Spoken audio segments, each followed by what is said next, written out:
Lección de escuela sabática. Presentado por Cosas Bíblicas. El cumplimiento de las profecías del Antiguo Testamento. Juan 5:17, 20, 36 al 40, 46, 47, 13:18, 17:12, Jeremías 2:13, Zacarías 9:9, Juan 8:12 al 30. Para memorizar. Pero yo tengo un testimonio mayor que el de Juan. Las mismas obras que el Padre me encomendó realizar, esas mismas obras que hago testifican que el Padre me envió. Juan 5:36. En el Evangelio de Juan se aprecia todo lo que Jesús dijo e hizo como demostración de que era el Cristo, el Mesías prometido a Israel. Además, vino como un integrante del pueblo del pacto, como un judío nacido en Belén, tal como lo habían predicho las Escrituras. Sin embargo, como escribió Juan, en el mundo estaba, y aunque el mundo fue hecho por él, el mundo no lo reconoció. Juan 1:10. ¿Estaba en el mundo que él mismo creó, pero el mundo no lo conoció? Es una afirmación asombrosa. Como podemos ver en los 4 evangelios, muchos no lo reconocieron como quien realmente era, aunque deberían haberlo hecho, especialmente en vista de todo lo que Jesús dijo e hizo, y más aún, porque las Escrituras del Antiguo Testamento lo señalaban claramente. Esta semana veremos otras maneras por las que Juan reveló a Jesús como el Mesías, y también por qué algunos siguieron rechazándolo a pesar de las poderosas evidencias de que era el Cristo. ¿Qué podemos aprender de sus errores? Lección del domingo. Señales, obras y prodigios. Además de los milagros específicos que Juan utilizó para señalar a Jesús como el Mesías, el evangelista también registró el debate más amplio acerca de las señales, las obras y los prodigios hechos por Cristo. Las señales y los prodigios no eran en sí mismos la demostración de su mesianismo, pues muchos profetas, incluso falsos, también hacían presuntamente milagros. Juan no registró las señales solo porque destacaban a un gran hacedor de milagros. Las señales que Juan registró tenían el propósito específico de demostrar que Jesús era el Mesías y que provenía de Dios Padre. Leer Juan 5:17, 20 y 36 al 38. ¿Cómo describen estos versículos la relación entre Jesús y Dios el Padre, especialmente en el contexto de las señales? Jesús utilizó las señales para mostrar su estrecha relación con el Padre. Los dos eran uno. Las obras demostraban que el Padre está en mí y yo en el Padre, Juan 10:38, ver también Juan 14:10, 11. El propósito de la venida de Jesús era hacer las obras de aquel que lo envió, para que esas obras demostraran al mundo la procedencia divina de Cristo. Es decir, vino a hacer la obra que el Padre le había encomendado, y las obras que hizo fueron un claro testimonio de que él procedía del Padre. Sin embargo, como ya hemos visto, a pesar de las poderosas señales y del testimonio de numerosas personas, muchos decidieron no creer. Los líderes religiosos le preguntaron a Jesús, ¿hasta cuándo nos vas a tener en suspenso? Si tú eres el Cristo, dínoslo abiertamente. Respondió Jesús, se lo he dicho, y no creen. Las obras que yo hago en nombre de mi Padre testifican de mí. Juan 10:24, 25. Si Jesús hubiera dicho directamente que era el Mesías, los líderes religiosos, siempre ávidos por encontrar alguna forma de entramparlo, se habrían abalanzado sobre él. Consciente de esto, Jesús señaló las obras que había hecho. Si Jesús hubiera dicho que era el Cristo, ellos podrían fácilmente haberlo negado. Pero ¿cómo podían negar las señales, las obras y los prodigios? Eran testimonios poderosos de quién era y de su procedencia divina. ¿Cómo podemos evitar tener un corazón duro como el de esos líderes religiosos? ¿De qué maneras podríamos estar luchando contra la obra de Dios? Lección del lunes. La autoridad de las Escrituras. Además de los milagros y los testimonios específicos que Juan utilizó para señalar a Jesús como el Mesías, el evangelista también apeló a la autoridad del Antiguo Testamento y a sus profecías que anunciaban la obra de Cristo. El Antiguo Testamento es fundamental no solo para el Evangelio de Juan, sino para todo el Nuevo Testamento. El fundamento presentado por Jesús en favor de quién era, de dónde vino, qué hizo y qué haría fueron las Escrituras, el Antiguo Testamento, en el caso del Evangelio de Juan. Lee Juan 5:39, 40, 46 y 47. ¿Qué aprendemos aquí acerca de la actitud de Jesús hacia la autoridad de las Escrituras? A lo largo de los evangelios, Jesús señala reiteradamente la autoridad de la Escritura como testigo clave en favor de él. Por ejemplo, utiliza a menudo acontecimientos del Antiguo Testamento para señalarse a sí mismo y lo que hace.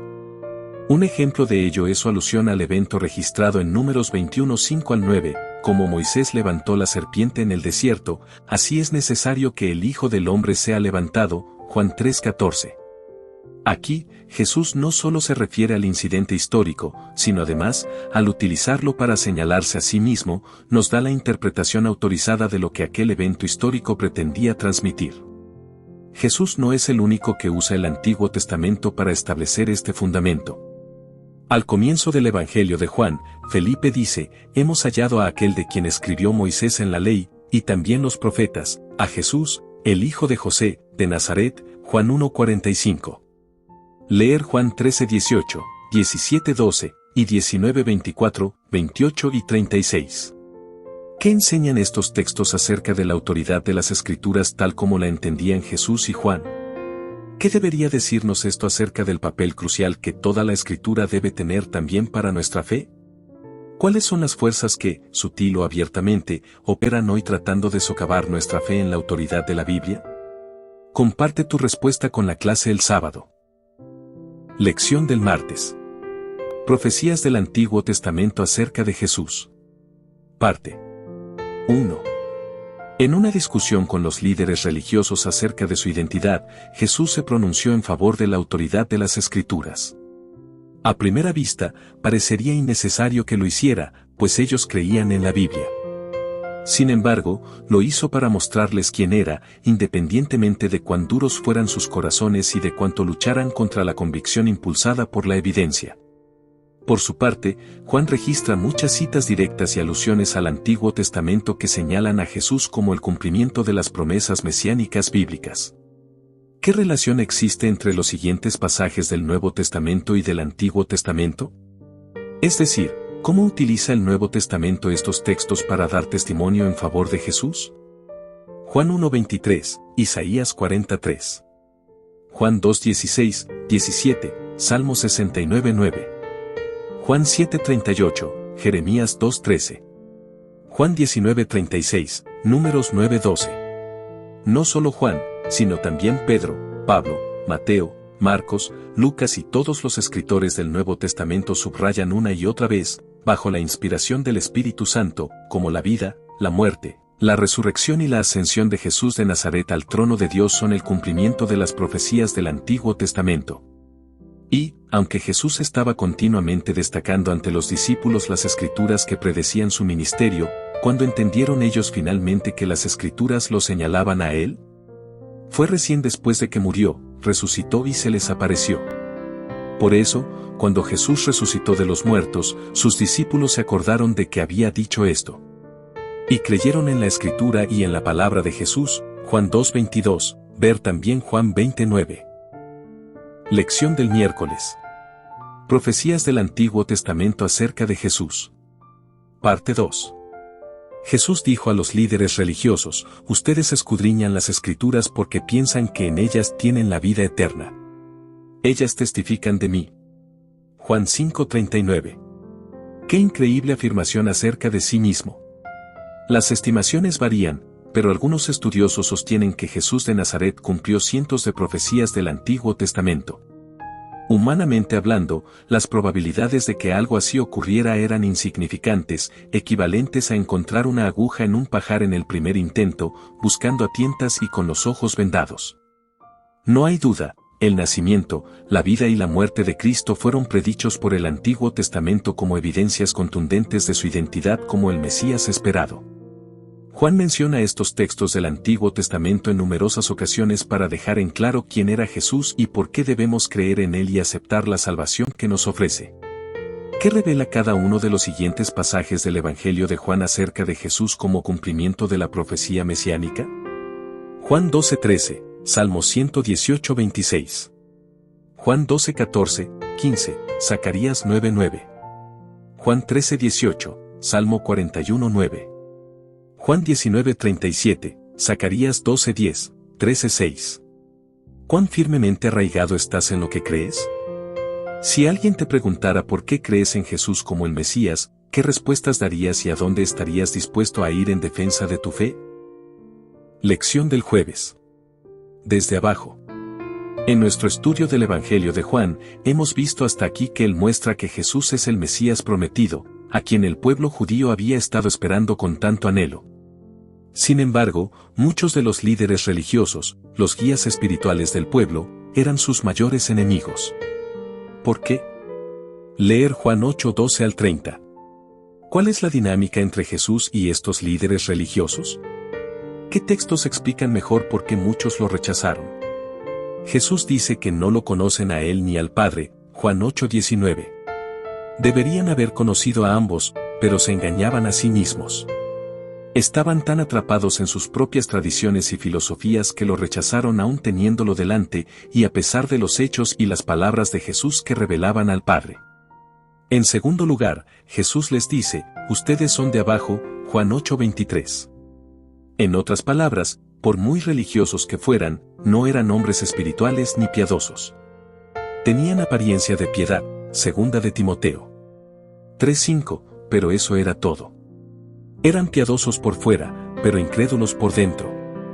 Esto no era nada nuevo, este pueblo se me acerca con su boca y con sus labios me honra, pero su corazón está lejos de mí, y su temor hacia mí fue enseñado por mandato de hombres, Isaías 29:13. Este mismo concepto fue repetido por Jesús siglos después, cuando dijo, en vano me honran, cuando enseñan como doctrinas mandamientos de hombres, Marcos 7:7. Sus enseñanzas y mandamientos eran de este mundo, Juan 8:23, y, como Jesús dijo entonces, yo no soy de este mundo, Juan 8:23. Ya era malo que estos hombres se engañaran a sí mismos, pero la situación empeoró cuando descarriaron a otros. No obstante, y curiosamente, Juan dice que, como resultado del intercambio descrito en estos versículos, muchos creyeron en él, Juan 8:30. A pesar del mal desempeño de los líderes, muchos judíos fueron capaces de descubrir por sí mismos quién era Jesús.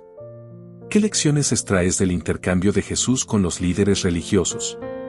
¿Cómo podemos ser de arriba y no de abajo, y cómo podemos notar la diferencia? Lección del viernes. Para estudiar y meditar. Leer en El deseado de todas las gentes, de Elena de White, el capítulo, No se turbe vuestro corazón, páginas 633 al 650.